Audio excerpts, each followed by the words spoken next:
Hey, what is going on, guys? It always feels kind of weird to say that right at the beginning of the video. I feel like I have to say it because the beginning of the video, but how it goes with live streams is that there's usually not anyone there watching in like the first 5 seconds of the video. So it's kind of like saying hi to nobody. But if anybody was waiting in the stream, waiting to check the stream, if anybody's here now, hello, how's it going?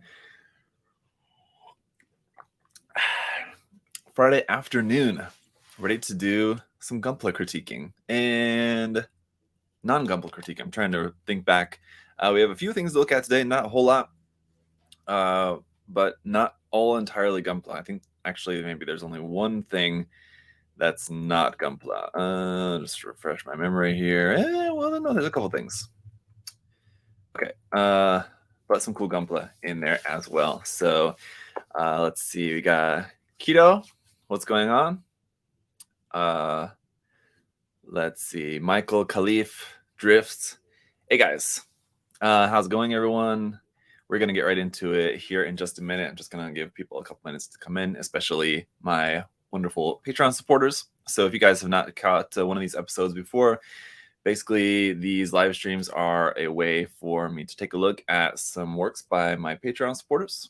So they can submit works, whether it be works in progress or completed works, and I just give my critique, feedback on them. So if you guys have ever participated in any art critiques, it's just like that, except for Gunpla, and I'm just here kind of by myself. But the idea is hopefully that they can join live in the chat. So like if I'm looking at the works, I have questions about it or something, like maybe what type of paint they use or something, and if they're watching live, they can answer that. But that's not always the case. Ideally, yes, but I mean, I try to just do these live streams at a time that is hopefully okay for people's schedules. But you know,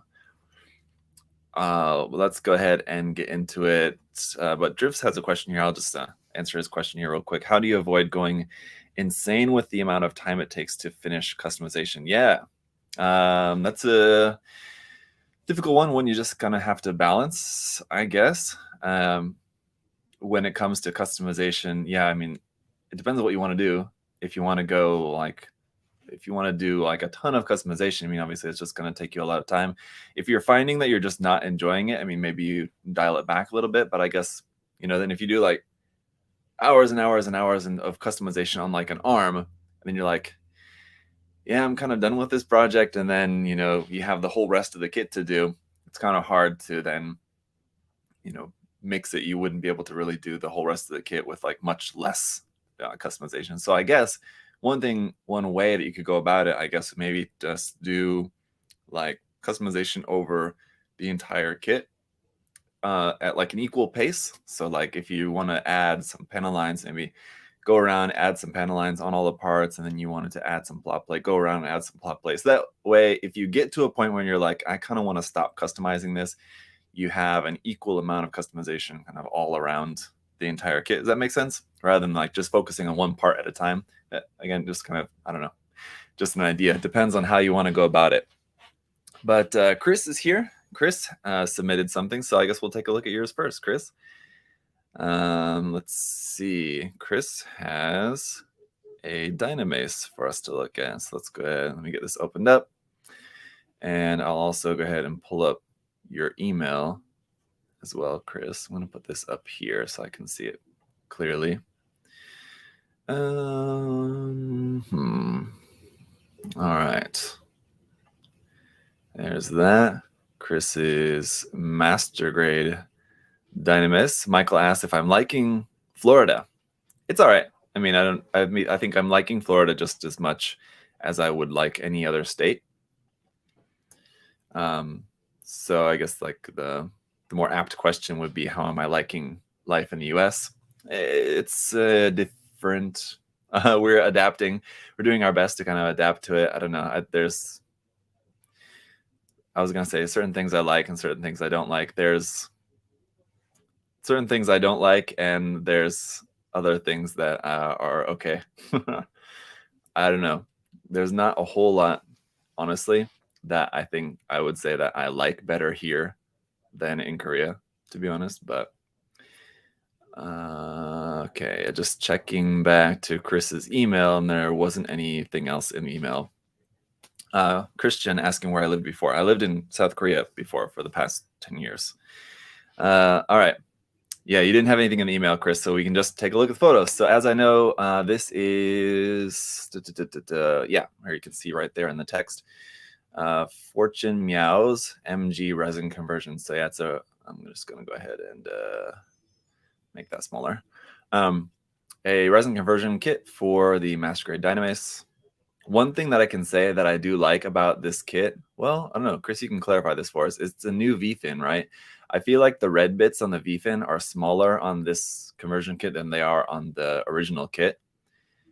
Because one thing that now every time when I see a Master Grade Dynamis, I think that the red parts look like the glasses of Harry Ord from Turn A Gundam, like the Char clone of the Turn A series. Like those red parts just look like his glasses that he has, if you guys know what I mean. But these look smaller, less pronounced as far as I can tell. So it's kind of looking less like that. Normally, whenever I see this kit, that's all I can see. It's one of those things like you can't unsee. But of course, you know, as some of you guys may be familiar with Chris's works, let's see, conversion kit. I added custom details to a mix of different finishes. Uses wireless LEDs in certain parts and modified some of the resin parts to be more cohesive. Okay.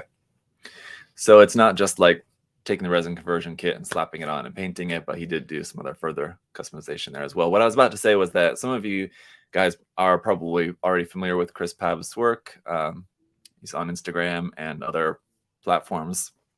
So you guys have probably seen a lot of his work, YouTube as well, I should say. But yeah, so you guys probably, if you are familiar with his work, you know, Chris does great work. You don't really necessarily need too much notes from me, but I'll give you some of my thoughts on this. I mean, obviously the mix of finishes, from what I can tell, Chris, what you're talking about is just the mix of like just the regular like matte finish, or like it's not super matte, which I like. You know, it's got that little bit of satiny finish there. Always looks nice. And then there's some bits of metallic in there. If that's what you're referring to, Chris. Not super apparent, but you can see it like in a couple little areas in there, which, yeah, I really like that. I do really like the that you did use some metallic bits in there, but they're like not really in your face, and they're I don't want to say, what's the word, they're kept in like the frame areas, just like the little bits of area where you can see frame kind of between the joints and stuff, or like you can see that little bit of that metallic ring like here in the chest. That looks really cool. It's a little bit like here in the arms. So I like that there's like not a lot of metallics used like anywhere where there's frame possible showing. It's still like even the frame parts, it's still like 95% just like normal like satin matte finish, and then just like little bits of metallic. Yeah, it's really good. I try my best not to make the metallic overbearing. Yeah, no, definitely. I mean, I really like it. So you can see little bits of metallic here, like on the guns.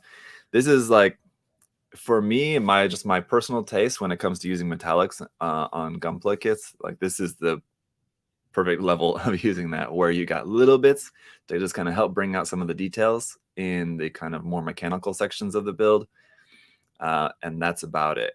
You don't really need too much more else other than that. And I do like these details here, like these like ring details here and there. That looks really cool. There was another one, see if I can find it in the photos, where you had like oh, it's up on the inside of that front binder. Let's see if we can find it in a photo. This like blue ring up here, that's a really nice detail up in there as well.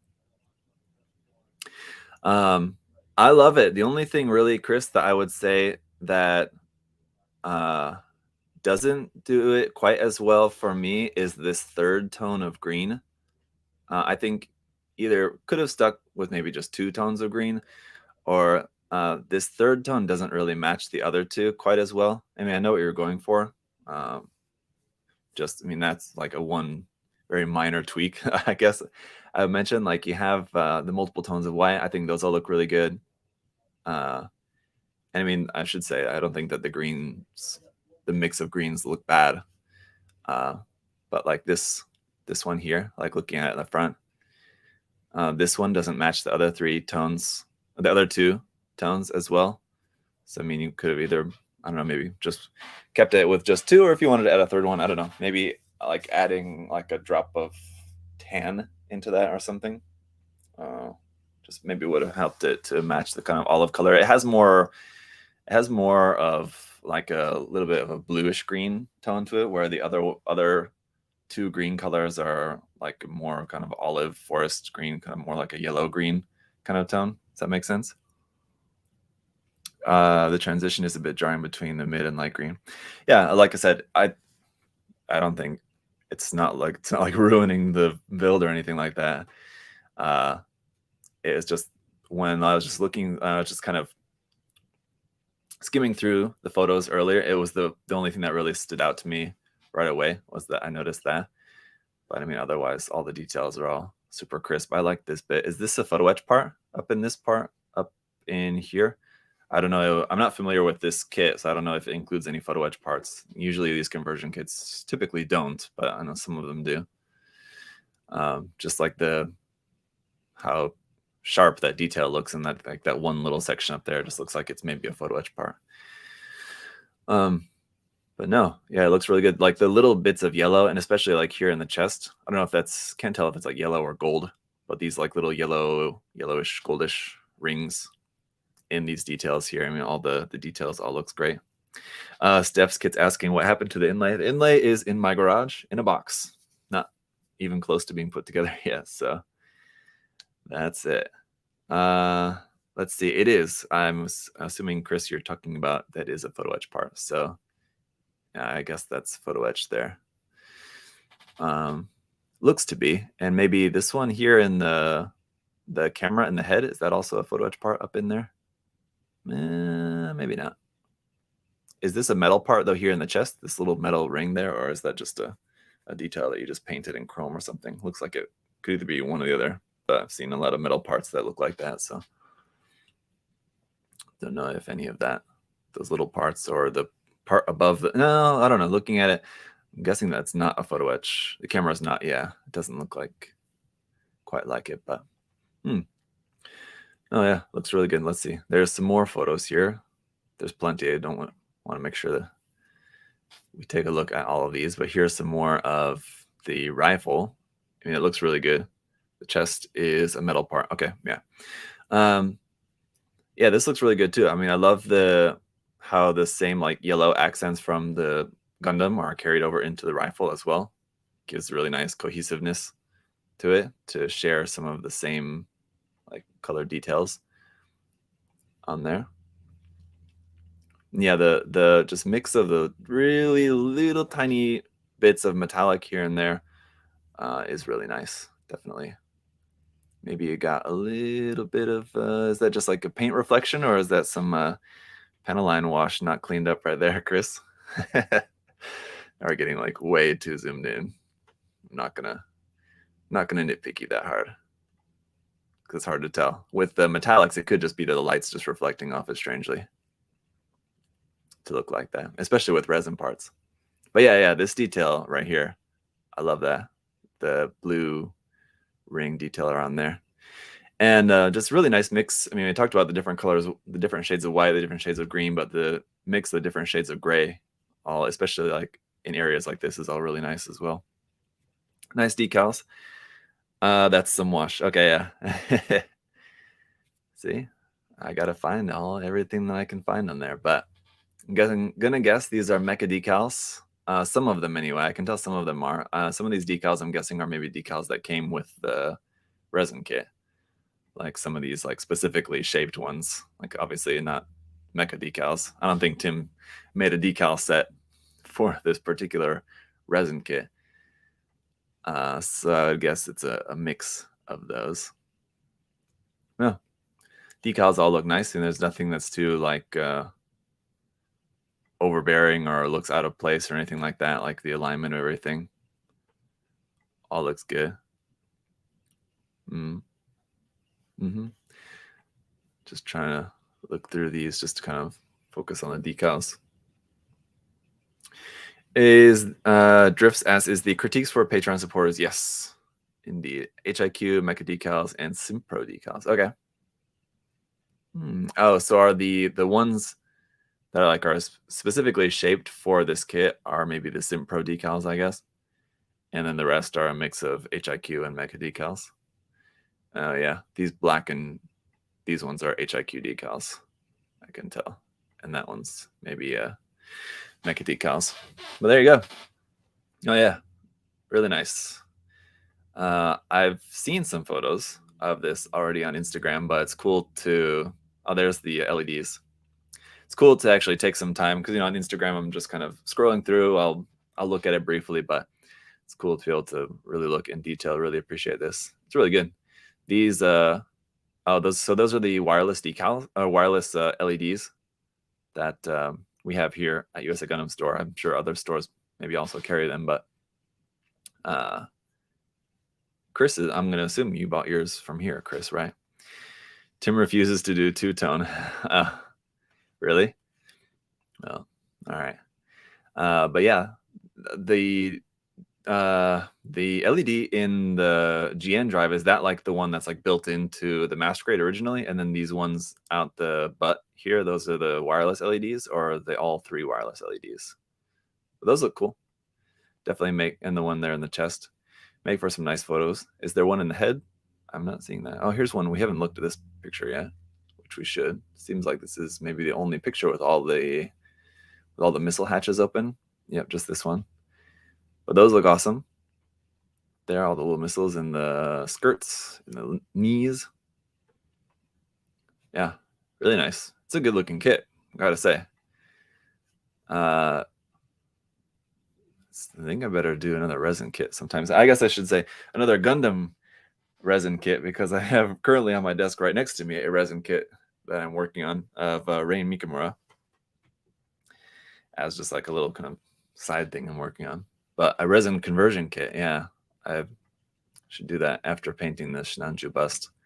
Maybe that's something we can work on. So anyway, all right, very cool, Chris. Thanks, sir. The GN drive is a third-party magnetic one. Oh, interesting. Don't know if I've ever seen anything about that.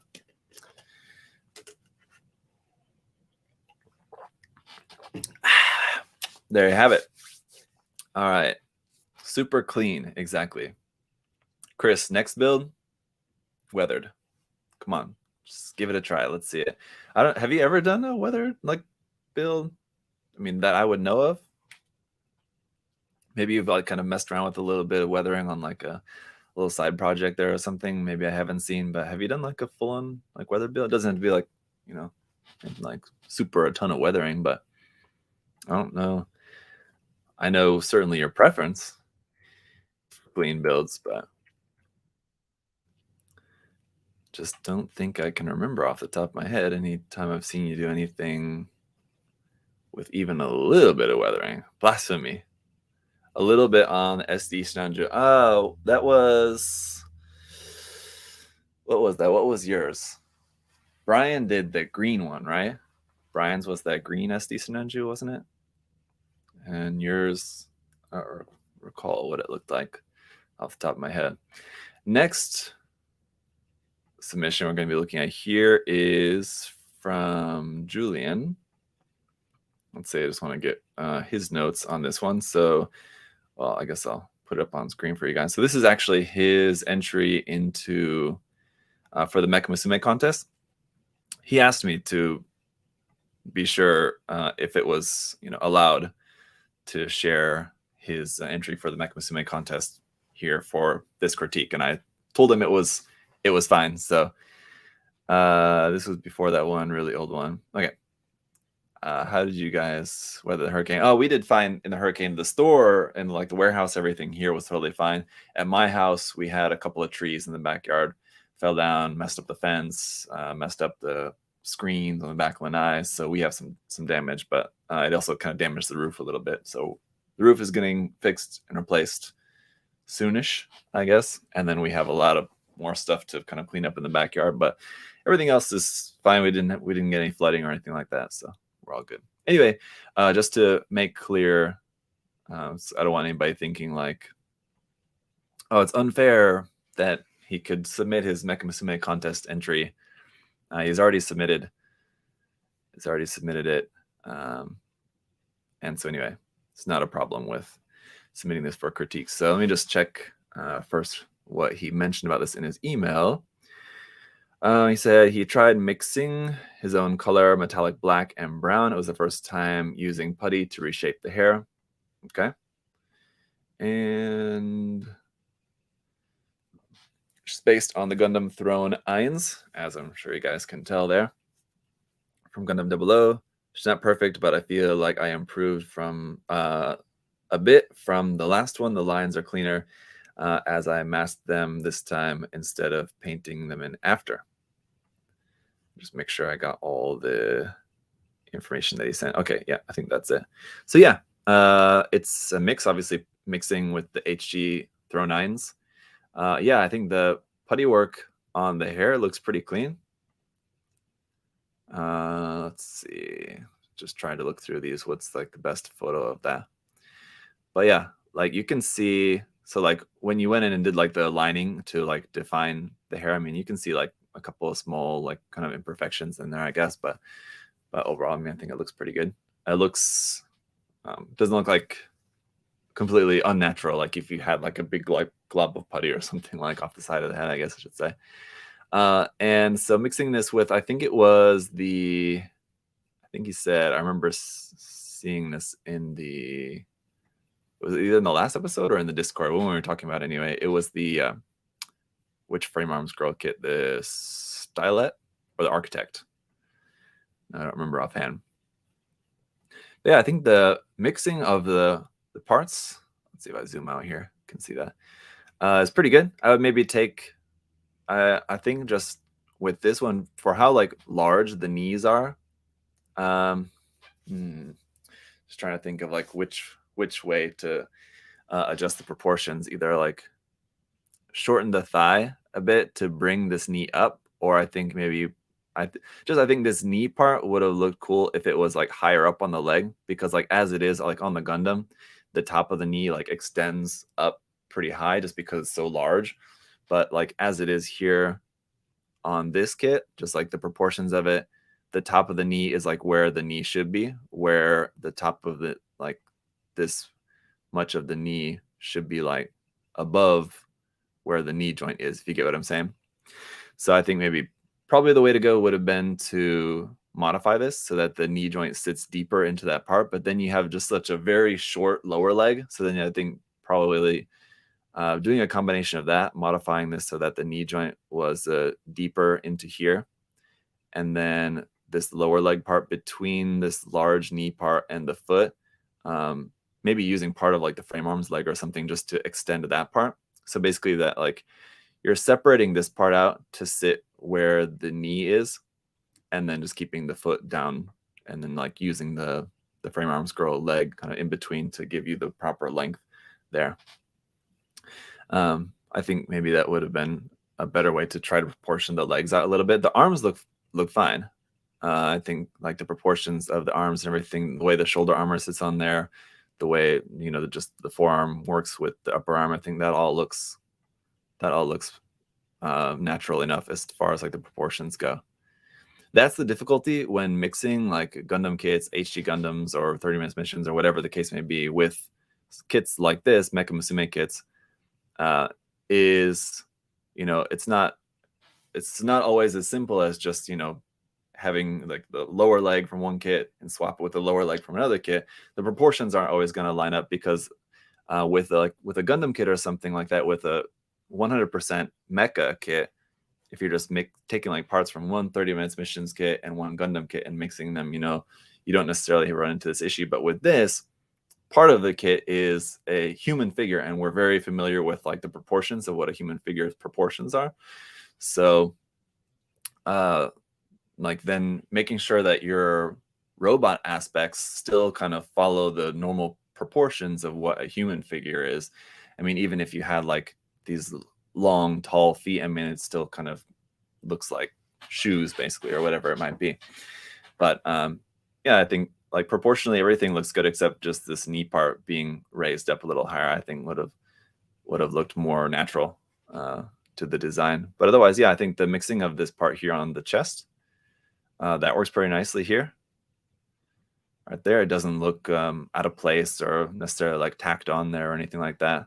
The melding of this upper body section, the torso section, that looks good. Yeah, the colors look nice too. Yeah, he mentioned in his email about mixing the colors. Colors look nice. The mix of, again, kind of similar like with Chris's, using some metallics mixed with just normal non-metallic paints. Just regular like matte finish in there. That looks good. The decals for the eyes, looks like you probably used some decals. For the eyes, I'm going to say that skin tone is maybe painted and then just use some decals for that.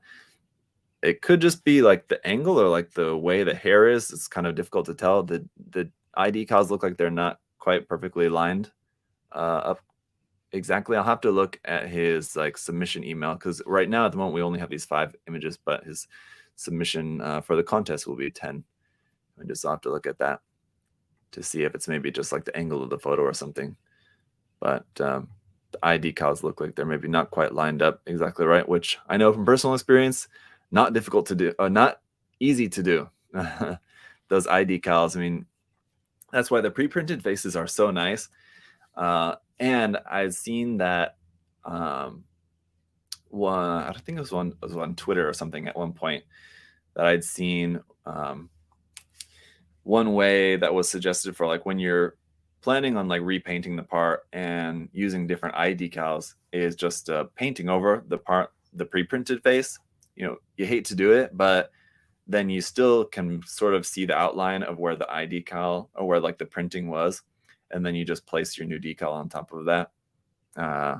It basically like leaves a guide there. You can like very faintly see where the pre-printing was that you've now painted over, and when you go to put the decal on, you can see exactly where to put it. But it's tricky. It's tricky to know. Like when I've done that on a couple of custom Mecha Musume kits that I made a year and a half ago at the time, year and a half, almost 2 years, I guess now, maybe at this point, 2 years. I had that where I had to place the eye decals on there. It's not easy to do. Am I looking at the entries? No, Calder, not. I'm just looking at just this one, because this one, he's just one of my Patreon supporters and wanted to submit his contest entry for the critique today. Yeah, colors look good.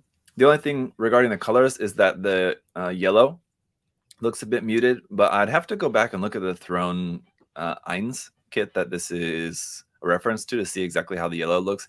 In my opinion, the yellow is a bit too muted, because I'm going to guess that it's painted over gray primer. This is why my recommendation always is, if you're planning on painting yellow, to either prime that part with either white or pink primer. Spraying yellow paint over gray or black primer is more difficult to get the yellow to be like a really nice pure yellow color. It could be that it was intentional. I'd have to go back and look at the Throne to see like what the colors, because it looks like basically he was trying to emulate the colors of the Throne Eins, as close as possible. And if that's how the color is on the Gundam, then I'm gonna lean on the side of that maybe it was intentional to look like that. But my guess would be that that's just yellow paint over gray primer, just because I know from my experience that's how it looks.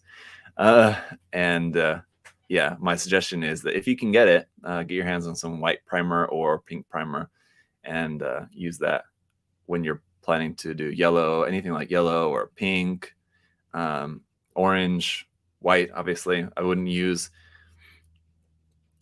pink primer if you're planning on painting white, because then you're going to have a really hard time getting rid of the pink tone under your white parts. But yes, as long as it's like a light, warm color, then pink primer works really well for that. So it's a good thing to kind of have on hand for when you want to paint certain colors like that. But anyway, there you go. All right, so thank you, Julian. Yeah, it looks good. And I mean, as far as the contest goes, I don't know how many entries we even have, because like all week the email has been blowing up with people sending in their final entries. So we have a lot to go through. I have a lot to go through to get all the contest entries all organized and everything. Then I'll be reviewing those together with the judges, and then yeah, we've got a lot of work to do reviewing all the entries. But there's a lot of really cool stuff, I can tell you guys. So you should be excited. I am excited to see everyone's works. I haven't even gone through all the emails yet, just because there's a lot. But I'm excited to see all the works. You guys should be too. All right, next up, we're taking a look here at Ryan's work here on the 1/100 scale, Schwab Graze. You see, I'm trying to adjust this here for you. Why can I not adjust it that way? I guess we can do it like that. There we go. To fit the screen a little bit better. Oh, because it's there. Okay, I got it. Anyway, yeah. So the Schwab Graze, he shared this in the Discord right at the same time. I'll show you this. Right at the same time, while I'm in the middle of painting my moon crab, if you guys remember that project. Yes, I am still working on that. It's almost done. I shared a picture on Instagram, but I'm painting it in basically very similar colors to that. So here's how that's looking. Really happy with how it's looking now. All that's really left is just a little bit of detail painting and some weathering stuff on that. That is almost done. So next week that should be finished. Anyway, as for Ryan's work here, anyway, I just thought it was funny that we were both painting a kit like in almost the same colors. So his notes that he left in his email, he said, it's been a while since I've airbrushed. I wanted some practice before I started painting my contest kit. Okay. I'm planning to do some light weathering and detail painting next. Okay, so he's basically at the same point that I am. May mask and separate the colors on a couple of pieces. I like the look of the flag on the head. So I decided to keep it. Oh, okay. So he's talking about the safety flag. Yeah. I mean, I've had that on certain kits where I think the safety flag is not technically meant to be there. Oh, sorry, you guys can't see. There we go. Sorry, this part up here, where that's not. I mean, that's supposed to be cut off there because that's just added on. It's not actually part of the design. But I mean, for some kits, it does actually look like it's part of the design. It does actually look good, so I can understand. What I mean. One that you can do though is that usually it's too wide. So like, how can I explain? Let's see if we can see it in a picture. Basically what it will be is that like it not only extends, like this is supposed to be just like a straight cut right here. So it not only extends out like that, but it's also wider than this. So like the whole antenna itself will be like maybe 2 millimeters, probably not even that, but I don't know, maybe 2 millimeters thick.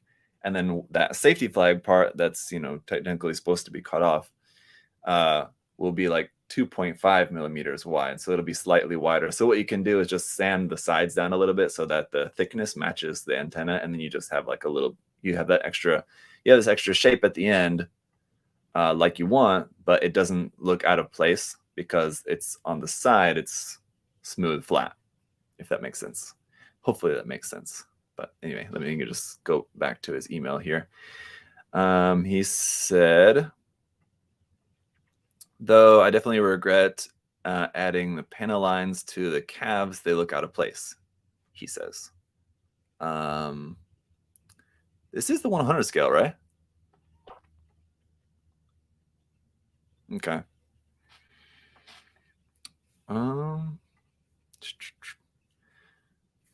Now he's got me questioning it. I believe it is. Can one of you guys in the chat maybe confirm looking at this? I think it's the full mechanics kit. I believe it looks like it to me. But I know that the thing is I don't remember with the full mechanics kit if it has the same separation of these parts here on the leg like the 144 scale version has. I'm going to look it up real quick. One of you guys is probably saying so in the chat, but just so that I can see for myself here, I'm going to look on Dalong, look at some photos of the kit. Oh, no, the 1/100 scale is definitely different.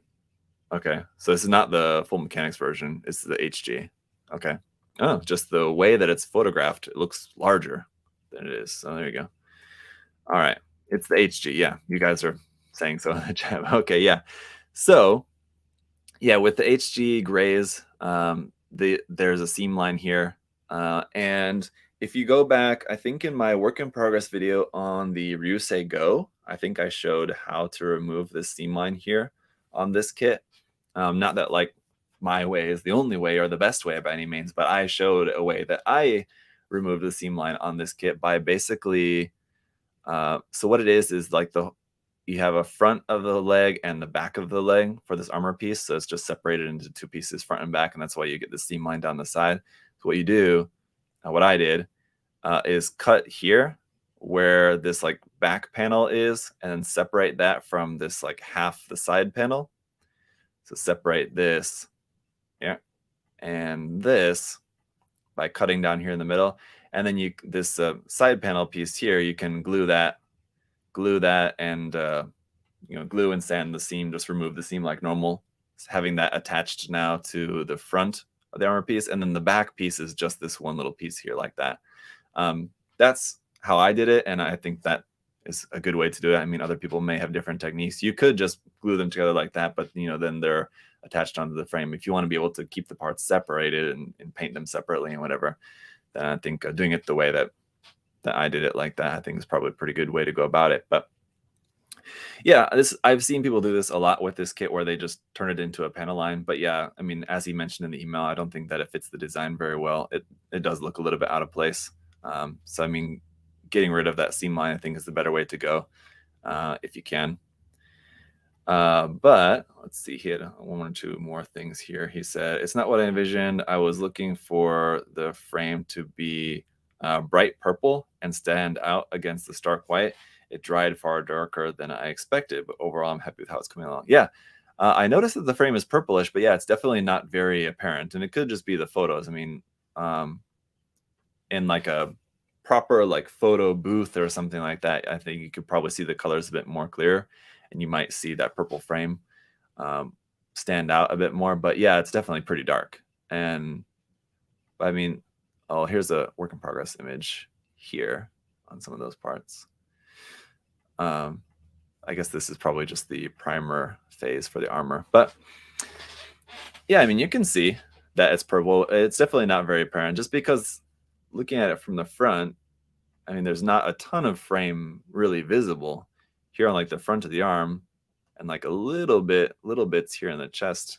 I guess it's going to be really the only bit. The leg from the front, especially the frame is like almost completely invisible there. So there's not a lot of it to see unless you look at it more from the back. And then here you can definitely see there's more purple there. I mean, so one thing that you can do with that, if you wanted to, was if you want to try filtering. I'm not sure if you ever done much work with like kind of a filter or wash over it. One thing that you can do is go over the frame parts, especially with when you're doing your filtering. Look into it. There's videos on YouTube that show like how to do it, I guess.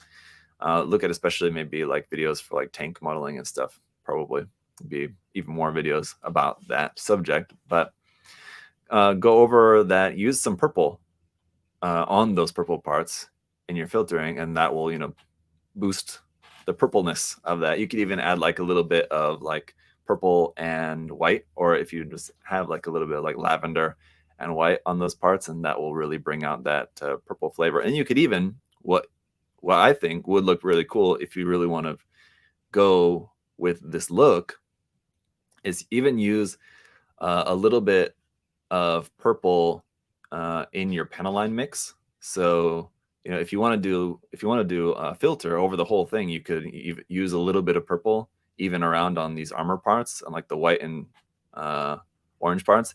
Really little. I'm saying you got to be really careful with it. Using too much is definitely going to be, too much. Purple is a really strong color. So you want to use just a little bit of it. And, that's the thing too. Use a really, really super tiny bit, because then you can always add more if it's not enough. But if you use too much at the start, you can't take it away again. So, or it's a lot harder to do that. But if you just use a little bit, you can always add more. You can build it up more and more. But or if you don't want to do the route of doing like a full-on filter over it, then one thing that you could do just when you're doing your panel lining is mix up your own panel line fluid paint. Basically, rather than using, well, I had a jar here. I don't know where it went. It's over there. But anyway, rather than just using like the Tamiya Panaline accent color and just like straight from the bottle on there, I'll just use some enamel paints and mix up your own Panaline wash, and use some purple there. Just use like a purple and gray, mix like a little bit of like purple or lavender in with a little bit of gray or brown kind of color. I wouldn't use black panelining this kit just because it'll be too stark contrast, but use like a brown or gray, and then like add a little bit of purple in there, and or do it separately. Anyway, using the purple in like your weathering process, I think would be a really good way to kind of emphasize the purple of the kit if you really wanted to do that. Anyway, I think it could be cool, something to try out maybe. Yeah, otherwise, I mean, leaving the flag on the antenna, I'm okay with that. Yeah, I think it doesn't look necessarily out of place. But I agree with you that, you know, getting rid of the seam lines on the legs probably would have been the better way. But, you know, now you know. Next time you can try that. But yeah, try something unique with the finishing stages of this. I mean, I think you could definitely make it quite interesting with adding some filters. Also, one thing if you wanted to do with your filtering is using some like white or like a really light gray. I would probably just use white if it was me, but so Chris, he likes the purple.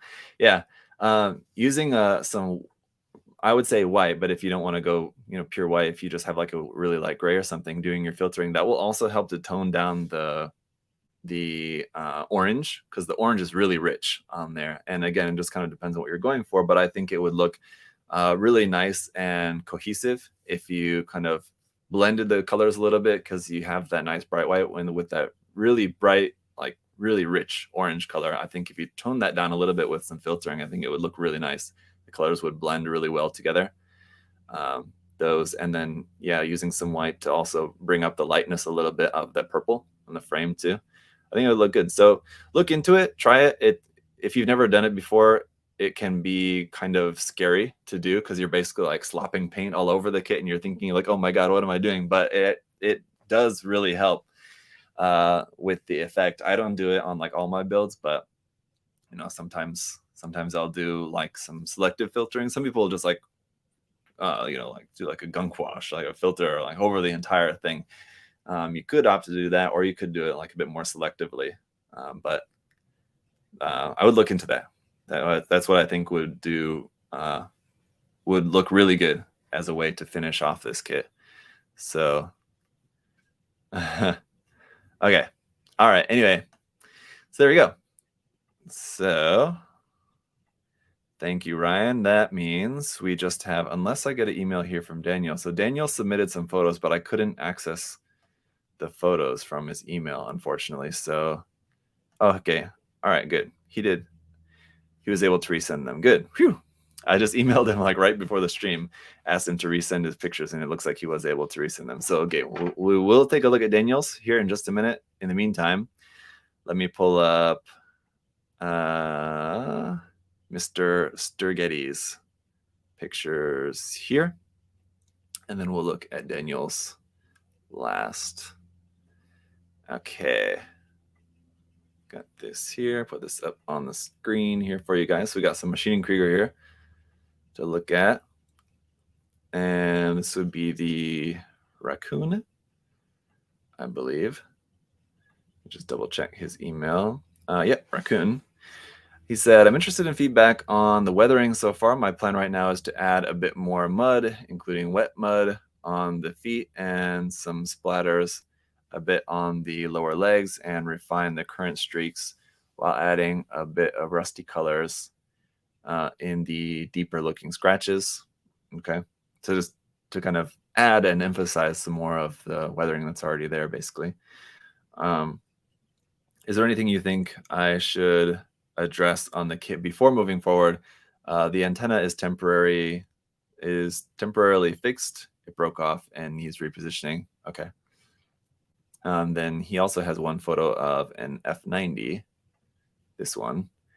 his notes on that were there's not much, as I'm mostly looking for feedback on the colors used so far. I only have one color coat down the main color. So this one is also, let's see, I have to look at this closer.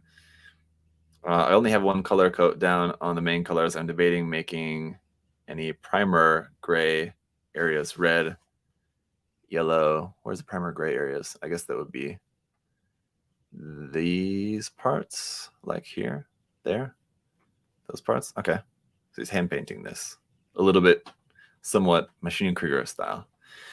So debating on the colors of those primer gray areas, or using a darker red for all but the frame areas.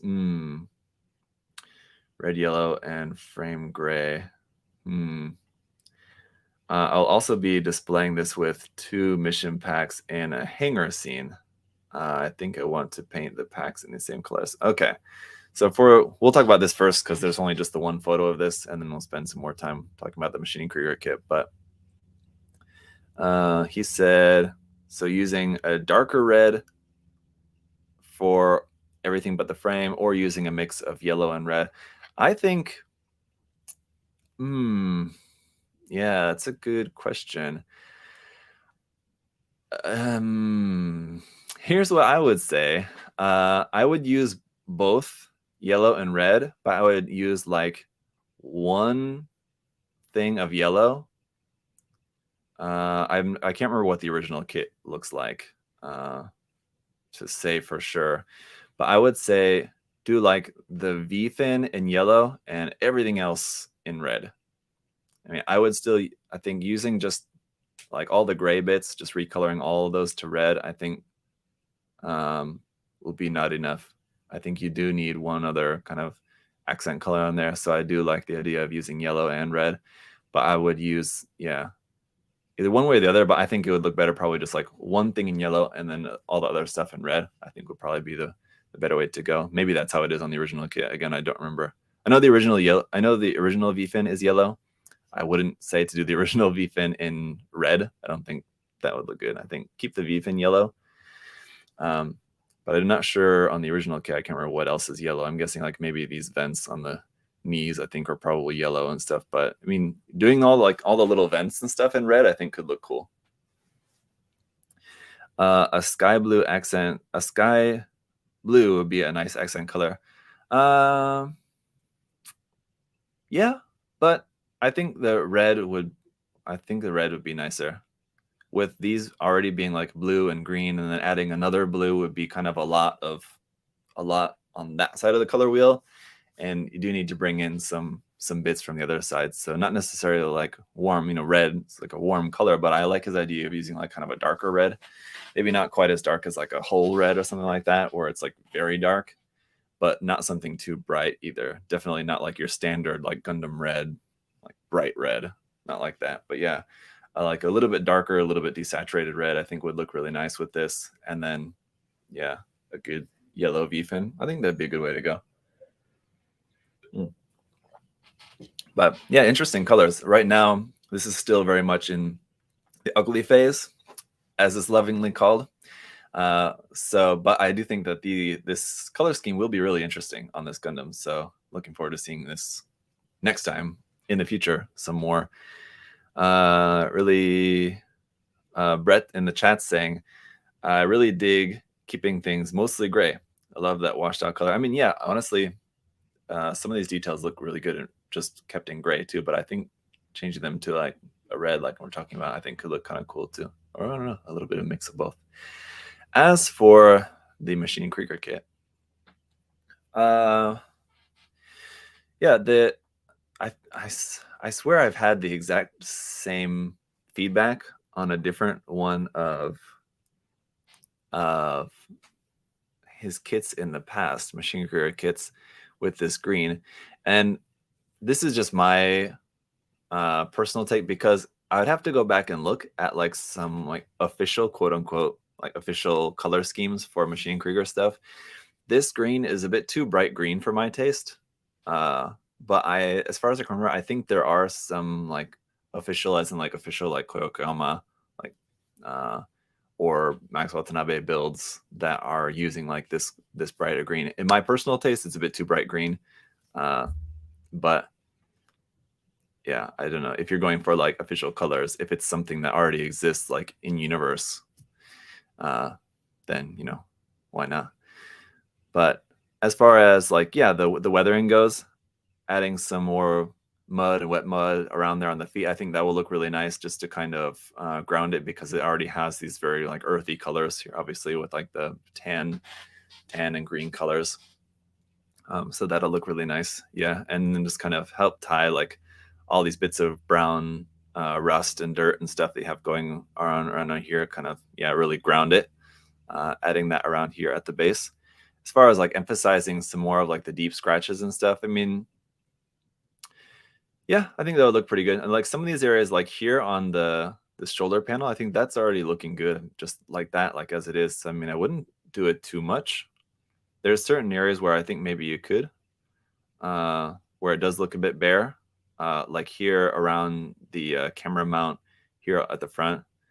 Maybe some more like deep weathering just to kind of give a little bit more contrast in this area where it's just kind of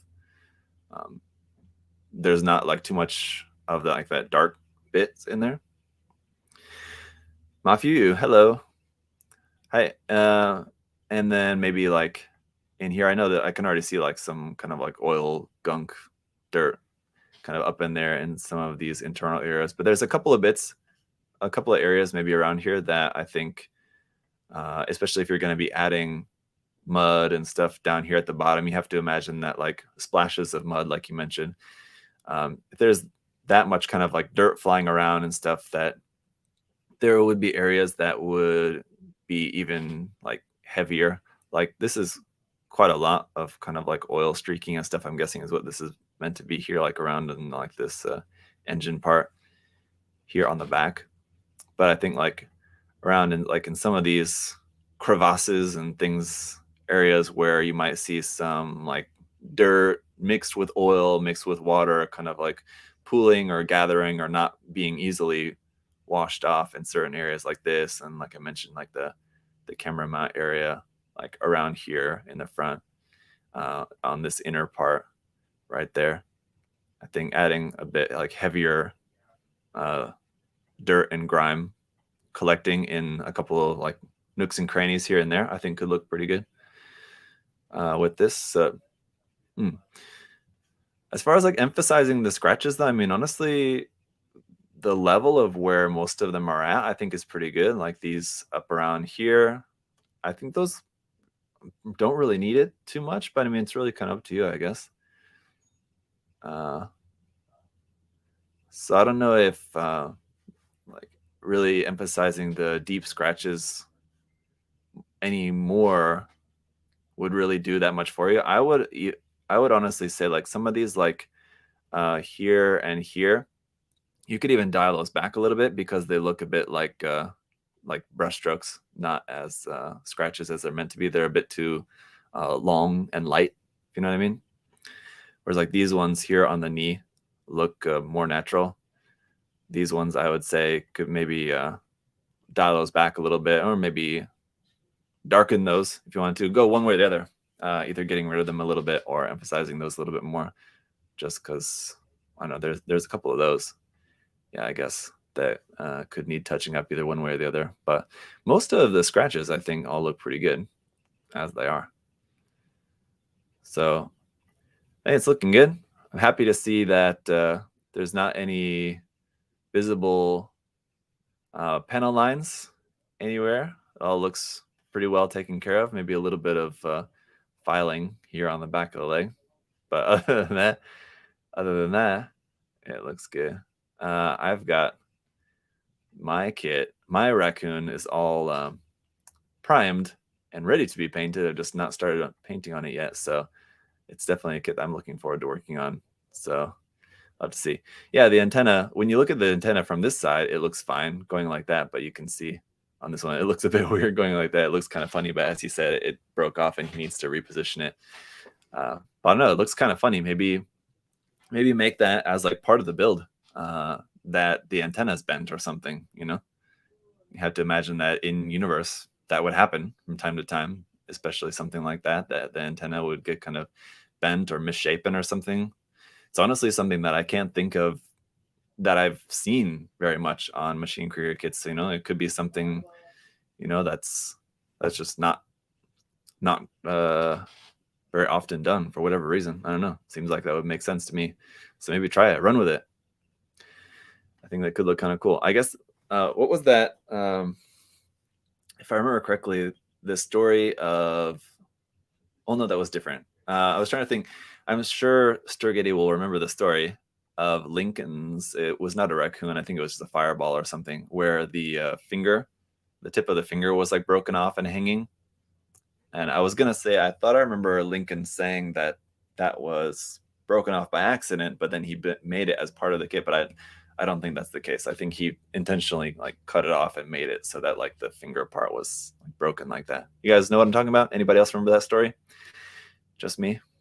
But yeah, I think it's a similar kind of thing where I think you could build that kind of damage into it, and I think it could look pretty cool. So there you have it. Yeah, it's looking cool. Thank you, Sturgitty. Now let me take just a second here. Gather up Daniel's photos for us so that we can take a look at those here as well. Oops, let's see. Oh, we got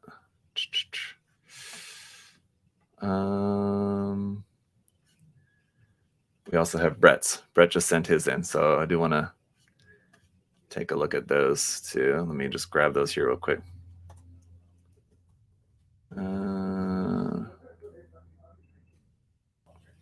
All right, in the meantime, while I'm gathering up these photos for us, let me just remind you guys that today is the last day for the Mech Musume contest. I know some of you who are working on your projects, you probably already have your photos sent in, or you're working on getting your photos sent in today.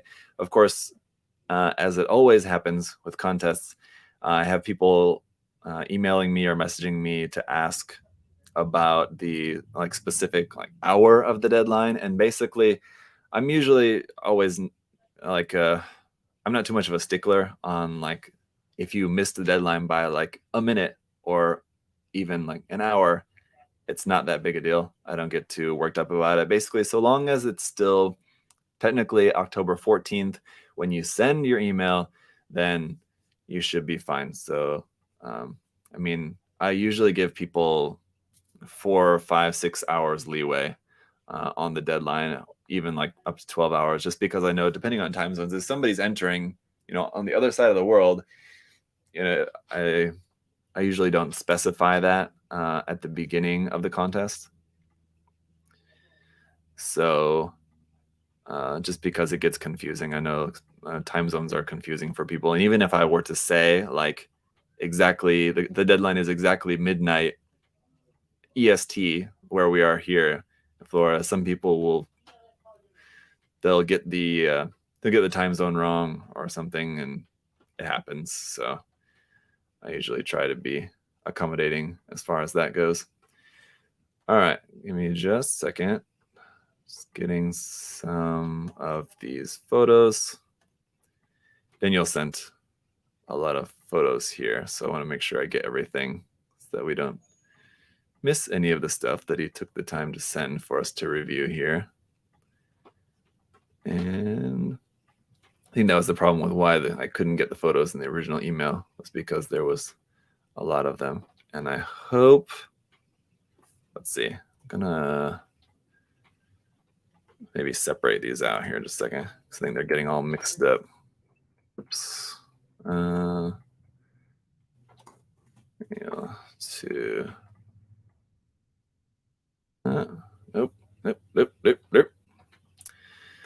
All right. Sorry, guys. This is what I normally do, you know, ahead of the stream. But yeah, what happened was that I went to collect his images, and I couldn't access them in the email.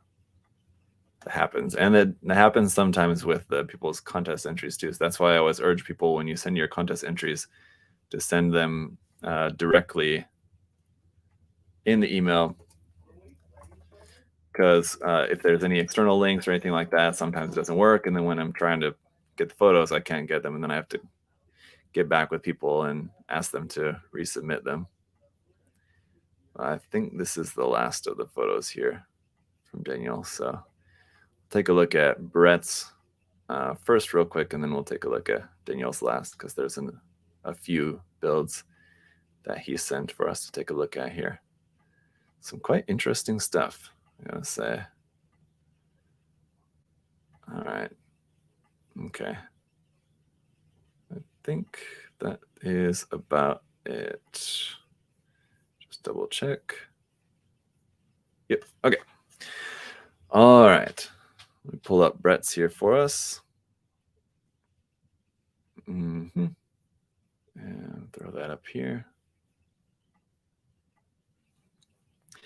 It happens. Oh, it's all right, Danielle. I'm glad you're able to get the photos in, so we didn't have to, postpone it until the next episode or something for yours. So it's good that you were available to do that. All right, let's just take a quick look here at Brett. So he's doing custom work on the master grade Jegan, but I think this is the master grade Jegan, the F90 A type. There, I was gonna say D type. It's not that. It's the F90. So this is his entry for the Cerulean project. Customized Jegan. Started with the base Jegan F90 A type. He says, I really prefer the leg thrusters on this version, having 2 in the calf instead of 1. So that's these right here that we can see right there out the back. And the vent details around the thruster bells looked cool. Yeah, so those bits right there that you guys can see right there in that photo. However, I disliked how bulbous the outside of the leg was. Yeah, I agree. So you can see this is the original leg. How it goes way out there, really bulging out to the side. It's pretty obnoxious. Yeah, so I agree. So this is his modified one here. Really toned it down a lot, basically to like what it is like on the original regular Jegan. First mod I did was to use some of the leftover parts to marry the smaller outside of the calf to the thruster housing on the calf, and this involved a lot of cutting, scribing, plot play, and putty work. Next mod was the up armor, the thighs. I wanted to find a way to bulk up the kit without doing much to change the overall silhouette. Then we'll suit, and this was an idea I'd seen implemented. That would be this part. I guess here you go. You can see while I'm reading his email, you guys can see that. I'd seen implemented on other people's builds. Other additions include blocking off empty space on the left elbow around the beam saber rack, adding extra armor plate on the chest, making the torso 2 millimeters taller. You can kind of see all that here. Building up the chest, heightening, adding the height to the torso section there as well. Pair of toe spikes. You can't see that in this photo, but there's another photo here where you can see that right there. There you go. Adding the toe spikes on there, and modifying the shield to add an extra beam cannon and adding a fuel tank in lieu of the single large thruster in the back unit. Okay, let's see. Is there a photo of that? I don't remember seeing a photo of the back. Oh, there it is. Yeah, right.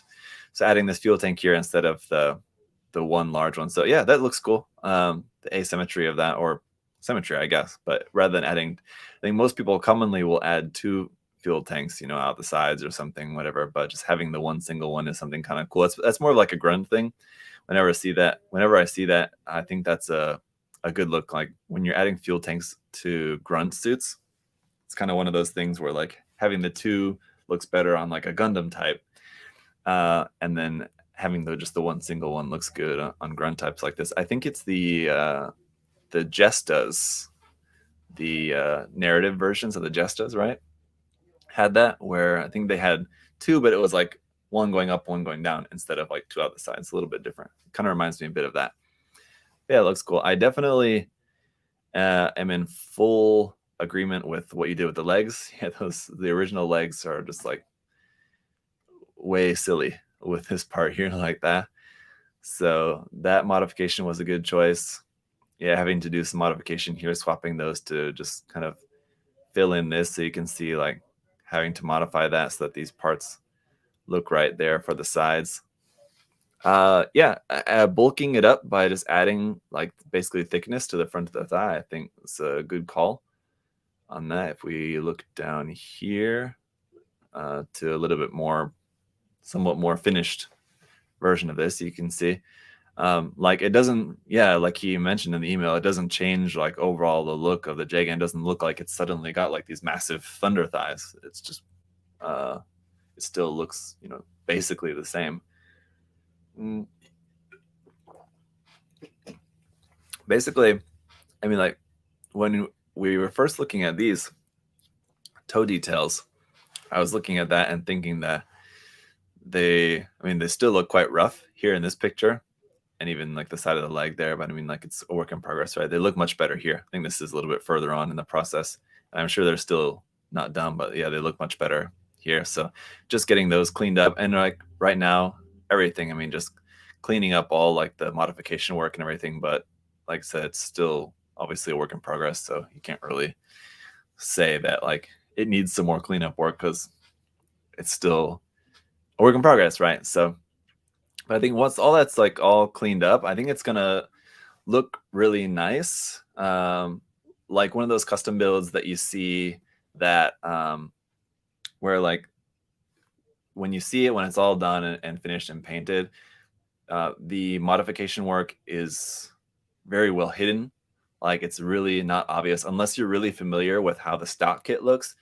You don't, it's very difficult to see where the modifications are on the finished kit, and I think that's how this is ultimately going to look, you know, once it's all cleaned up and painted and everything, which is cool. So I like that when the modifications are subtle, I guess is the right word for it, but you know, substantial in a way that, I mean, they do make some really nice changes to the overall design, but they're subtle in that they're just not anything that like really jumps out at you. It's not like adding, you know, anything too extreme. Or like the toes would be kind of like the most noticeable thing. But again, if you're not particularly, if you're not really familiar with the different versions of the Jegan, I mean, if you're just seeing like another version of the Jegan that just happens to have those toe claws on there, if I didn't know, I would think, okay, that's just the stock kit. Just because I know there's a bunch of different variants of the Jegan, and to have one that happens to have like these toe claws on there, I wouldn't think it's that surprising. Yeah, so nice choices on the modifications here for that. This fuel tank, I would definitely go with something like this. This one's a bit too extreme. So I don't know. Let me go back to the email. I don't think you mentioned anything about that. Fuel tank. Okay, yeah, you didn't say in the email what's between these two photos. I'm guessing that's just like two options you're considering, but I would definitely go with just this. I think that's enough. I think that suits the design quite well. This one looks a bit too much. Unless if you were going for making like a Gundam Thunderbolt version Jegan, then maybe. And I mean, the toe claws do actually kind of match a kind of Thunderbolt-esque looking design. So I mean, if you really kind of wanted to go all in on making it look like it's out of like Gundam Thunderbolt or something, then maybe this larger fuel tank I think might fit that. But if you're trying to make it look like it's just like a relatively normal version of the Jegan, variant of the Jegan, I think this one fits the design kind of as it is. But I mean, I could see this one fitting, just kind of depending on which way you go with it, like moving forward. The addition, the addition of the beam cannon in the shield, I think, is done pretty nicely and pretty seamlessly as well. Reminds me of something. What's that Gundam from Gundam Seed that has a shield that looks kind of like this, where it has I'm sure there's probably more than one, but there's one that I'm thinking of from Gundam Seed that has that. Well, is it the Calamity? The Full Mechanics kit had a kind of similar kind of looking thing, but seems like it's a very kind of Gundam Seed looking design feature. The Raider, maybe, yeah, maybe that was it, yeah. But Yeah, this like particular style of shield with beam cannon sticking out of it just reminds me of something from Gundam Seed, but I think it looks good with this. I mean, again, it doesn't look particularly out of place or anything. I think it looks okay. I would maybe get rid of the sight on it just because it's, I mean, like realistically, there's no camera or anything for that to be like really necessarily of any use. So I think you could maybe just this little, I'm sure sight is probably not the correct word for that. Those of you guys who know a lot more about guns than I do, maybe can tell me that that's the right or wrong word to use, but that little bit there on the end, I think you don't really need that. That kind of gives away, to me, that kind of gives away that it's a part taken from something else that doesn't look like natural, like part of the shield. I think typically a beam cannon barrel sticking out of the shield like that wouldn't have that type of detail on it, if that makes sense. But that's the only thing that kind of really sticks out to me. Otherwise, I think like just the way that it's modified in there, I think is pretty seamless. So that looks pretty good. I like that. If you're planning on, well, I don't know. Yeah, I don't know. Are you planning on doing any more like custom scribing or anything on it? I'm not sure.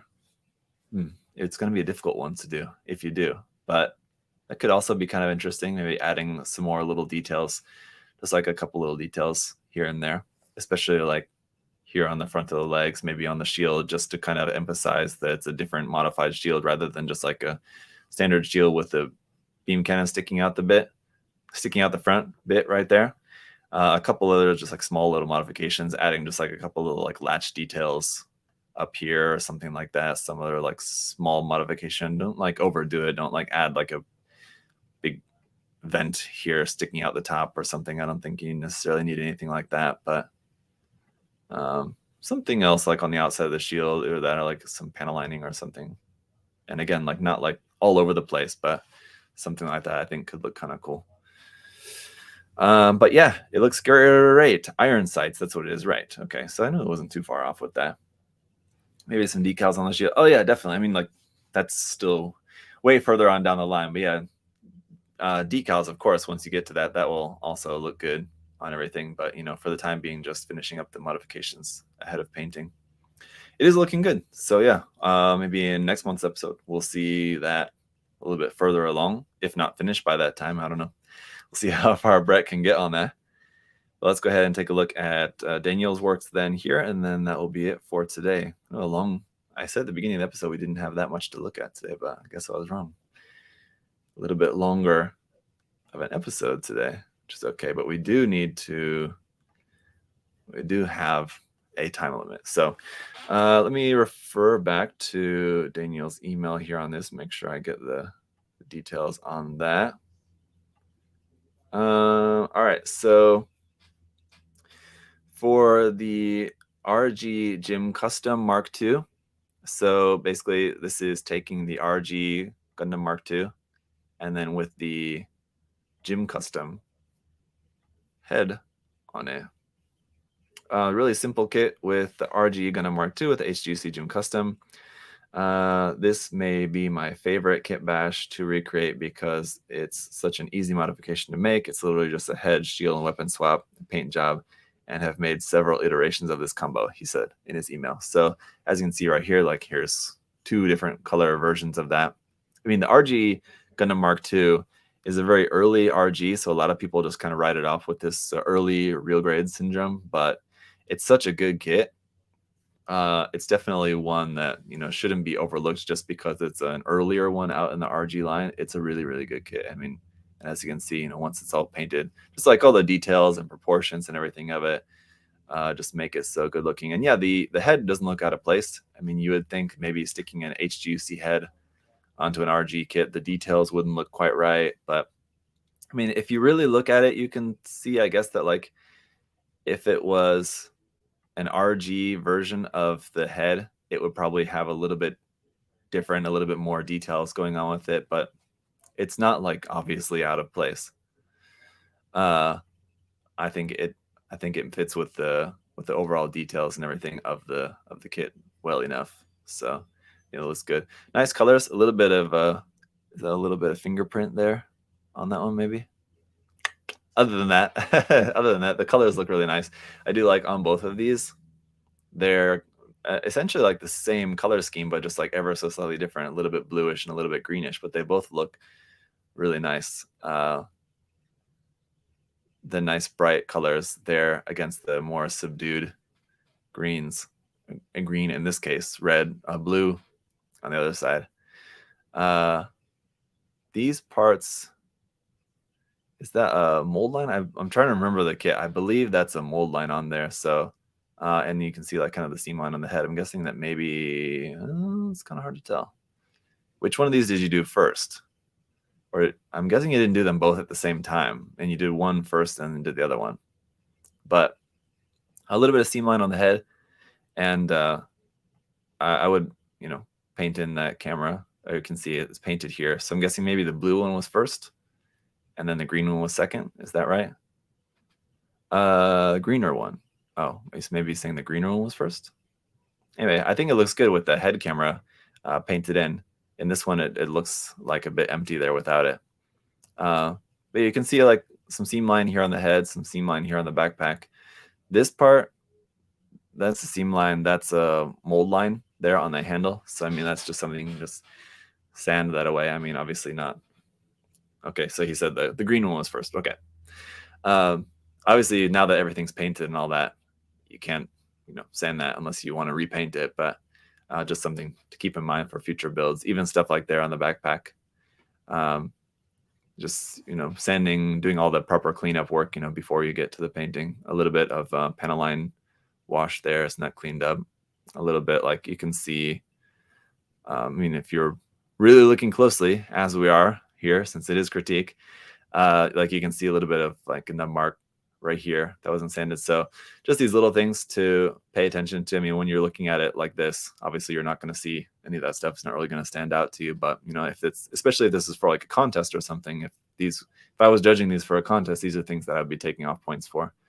So that's for the next one we'll take a look at here in a second, the Gerbera Tetra. But so just taking the time to do all the proper cleanup work in ahead of painting. But I wonder about how these are painted, because they seem to be painted in a way that, I mean, like they kind of have like that shaded look, but from what I can tell, it doesn't look like that shading was added like afterwards as like a weathering step. That looks like that was done as kind of like a pre-shading, and then like the way that the color was applied, it's like a black primer, and the color was just sprayed in a way that it was sprayed, lighter and thicker, lighter in some areas and thicker in other areas. That gives you this kind of pre-shading effect here. It's kind of cool. Works for the design. I think it looks interesting. Yeah, pre-shading. Okay. But yeah, just like there's some more, just like a little panel line wash up in the joint there. Hard to reach place, I know. But these decals are those like the RG sticker decals? That's also going to be my guess. If they're waterside decals, they look quite thick, but I'm guessing these are the sticker decals that came with the kit. I would also recommend, in the future, trying out waterside decals if you haven't before, just because waterside decals will look nicer than the sticker decals included with the RG kits. And with most RG kits, I would imagine probably all of them, really, you should be able to find, okay, he said that they are the stickers. You should be able to find waterside versions of the decals. So like say if you got an RG kit and you really like the design of the decals, but you prefer to use watersides, you should be able to find waterside versions that just like basically exact one-to-one copy. Either like the official ones from Bandai or from like a third-party company like Simp, or other companies also do similar ones. But yeah, I really like the colors, like the two-tone colors used on these, 2 or 3-tone. Maybe 3. Let's see. I'm trying to see. There's at least 2 colors on there, but like, yeah, the use of the different colors on there, and like I said, the way that the pre-shading is done is really cool. Are the yellow parts on the chest not painted here? The red looks like it's painted. The yellow kind of looks maybe like it's not painted on there.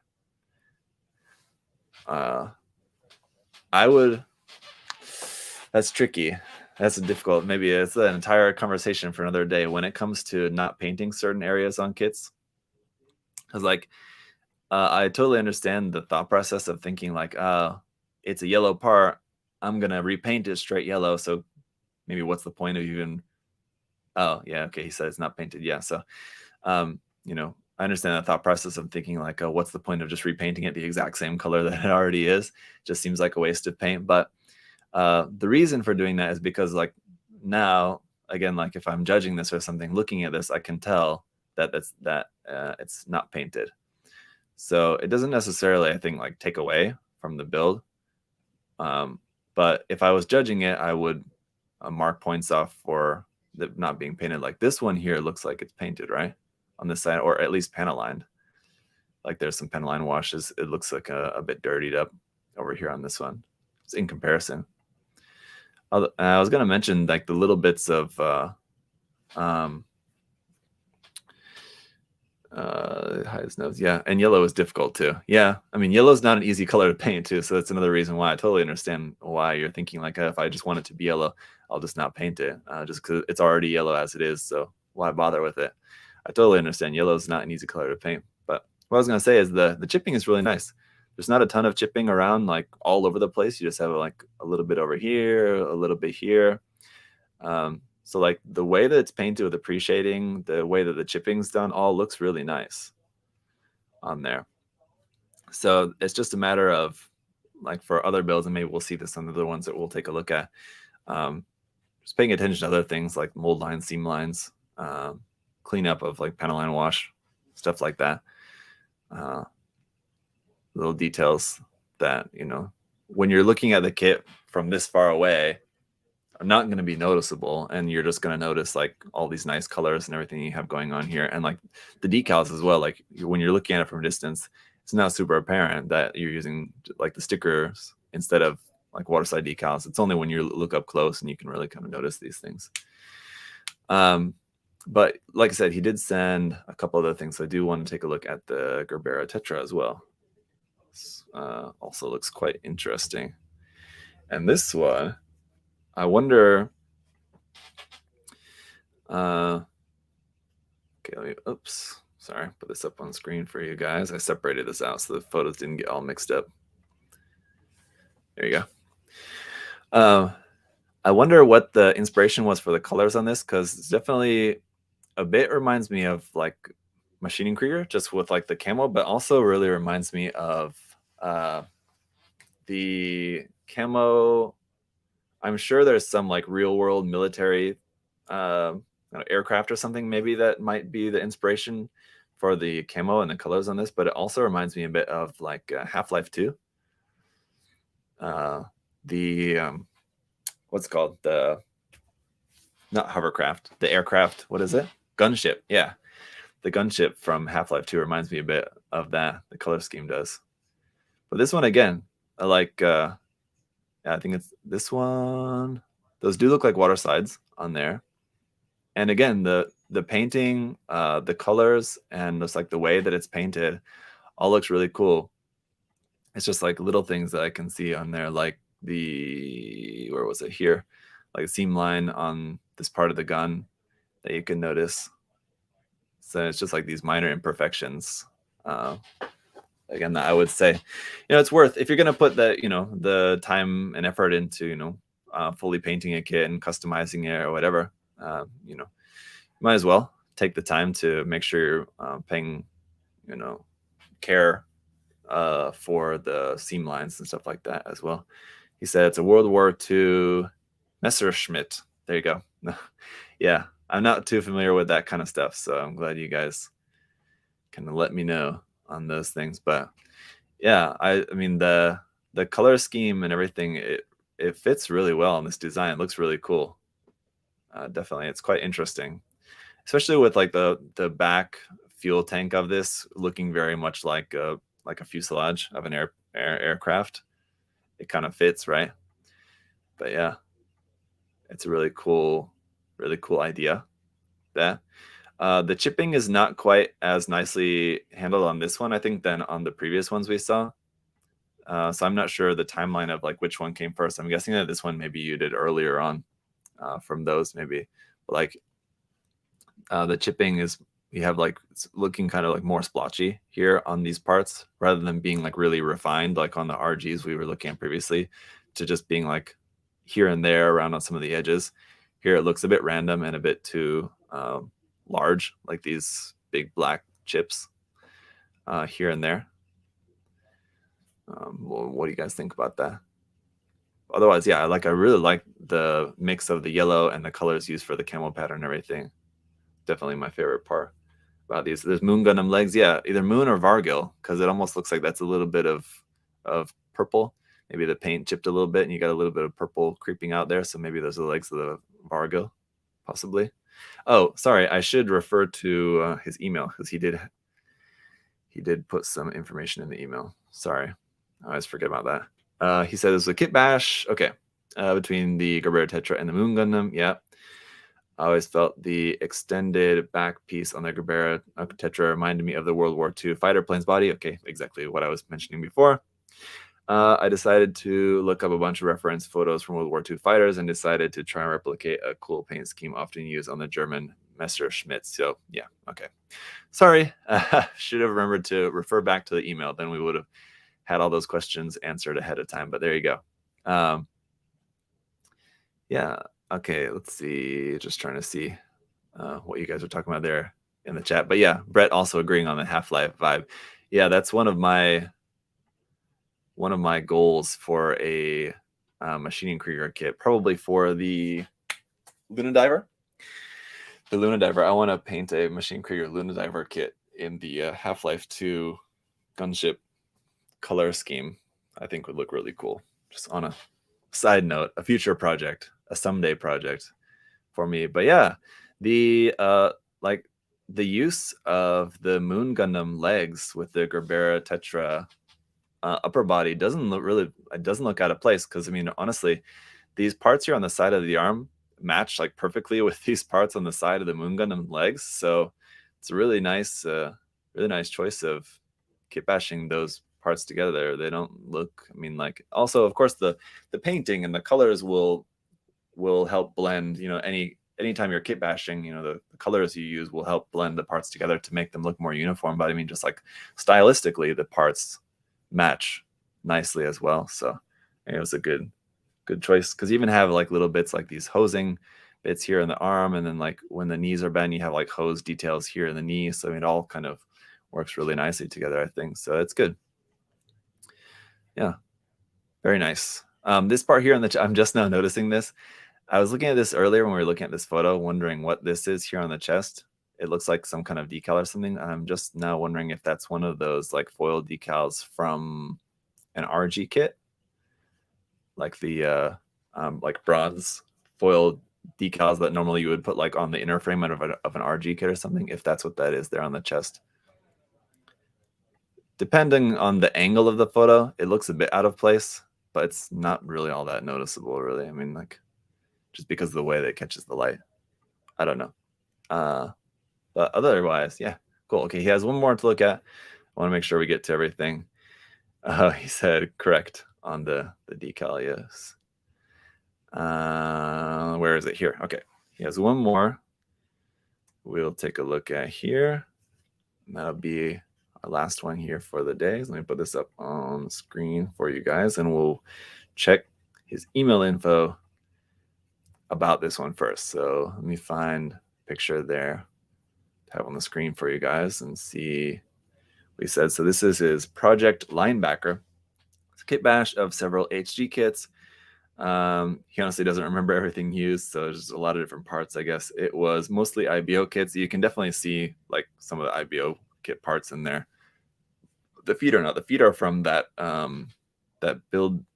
It's not Build Divers. Build Fighters. Was it Build Divers? I think it's Build Fighters. That Build Fighters kit, like that kind of drone kit. I can't remember what it was called off the top of my head, but that looks like what those feet are from. Anyway, he said, he said, I feel like I kind of found my own unique style with this build. Yeah, definitely. I mean, like, as you guys will see once we take a look at the photos some more, the style of it's really quite unique. He said, I was able to find some 1/12 scale tactical equipment and decided to experiment a little by adding it to Gunpla. I really like the result and have built several other custom kitbashes in this style. The gun is custom designed and 3D printed that he also sells on his Etsy store. So I'll show that to you guys here in a second after we take a look at this. But he does have his Etsy store where he sells 3D printed weapons there for maybe, I don't know if it's all 144 scale or 100 scale. I'll show you guys in a minute. He said this build is meant to depict a human-sized autonomous fighting droid, something similar to like Chappie. I don't know, it just reminds me of Chappie. It's like the first thing that comes to mind. I'm sure there's other things, but he said, I've gotten a lot of positive feedback on Reddit for these kinds of builds, but there are also always some people who just aren't fans of the overly tactical aesthetic. I'd love to get your thoughts on it. Okay, let's see. Okay, there's that's everything about the build here for the email. So yeah, I love it. I think it's really cool, very unique. I love it just for the fact that, yeah, it's something quite unusual. Number one, just because it messes with the scale of Gundams. And I mean, like a lot of people, you know, will tend, here's the 3D printed gun there. A lot of people, you know, most people will usually stick to the scale, whether it be 144 or 100 or whatever. You don't really see all that often people changing up the scale of Gunpla. So that's cool to see. And it's done in a really convincing way. I mean, like with this, if you look really closely, you can see like where some of these parts are from, like the IBO parts you mentioned, like here in the head, you can see that like these arms are from, I can tell like looking closely at it that they're from an IBO kit, but it's not really apparent at first when you're looking at that. So you really have to look at it closely for that to really stand out. And obviously it's because one of the reasons is because the photos are quite dark. So I mean, in the brighter lighting, I mean, maybe it would be more apparent, but no, I think you did a really good job making it look like something that's like a human scale. So I guess it would be more like a 1/12, something like that scale. So I think that works really well. And a lot of that also is just due to the cloth work, this stuff that you're saying, the accessories and stuff, you know, obviously is going to help a lot to make the scale of it more convincing. And I think that all looks pretty good. Very difficult to do cloth in this scale and have it look realistic. And it's the same kind of thing. Like if you look really closely, like obviously like the details of cloth aren't exactly to scale, but I think it looks good anyway. Again, like you have a little bit of just like mold line here on the arm, but you know, again, not focusing too much on that. This one as well, the chipping on this is also really nicely done. How it's more refined to just a little bit here and there with the chipping. You know, like some areas like here on the legs, there's like not any chipping for large areas of the armor here, just a little bit kind of on the frame there. I'm thinking, but it's kind of hard to tell just based on the angle. So I'm not sure if that's maybe some dry brushing you did on these metallic sections. It's like some of the metallic parts is like really where it's catching the light of this chipping. I don't know if it's dry brushing or if it's that particular type of paint you used. Mr. Hobby makes the kind of paint that like you can, well, after you paint it, you can like buff it to bring out the edges like that. I think it's, I can't remember what it's called. I think it's called like Mr. Super Metallic, something like that. I think is what the line is called of metallic paints from Mr. Hobby. But no, it looks great. The decals also help because, you know, there's not a ton of decals like plastered all over it. You just have a few here and there that, you know, all look pretty realistic. And I mean, the dark photos make it more difficult for us to kind of really, it's dry brush. He said, okay, yeah. The dark photos make it more difficult for, you know, us in like a critique or a judging sense to see the kit, but I think it matches, you know, the style. Like if you're just trying to show off the kit, like stylistically, the dark background looks really nice. I mean, just as far as just like cool photography of the model kit, the dark background works, of course. It would be cool to see these. I don't know if you've done this with your other builds. You said in the email that you've done a couple of builds in this style.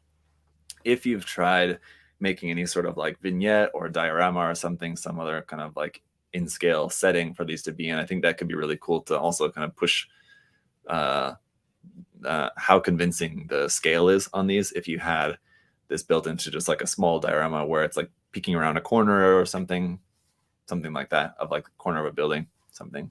I'm sure you can find different accessories or something that would be in that scale, or it wouldn't be too difficult to build something kind of simple that would help to show the scale of this. But my secret weapon, too dark to critique. Yeah.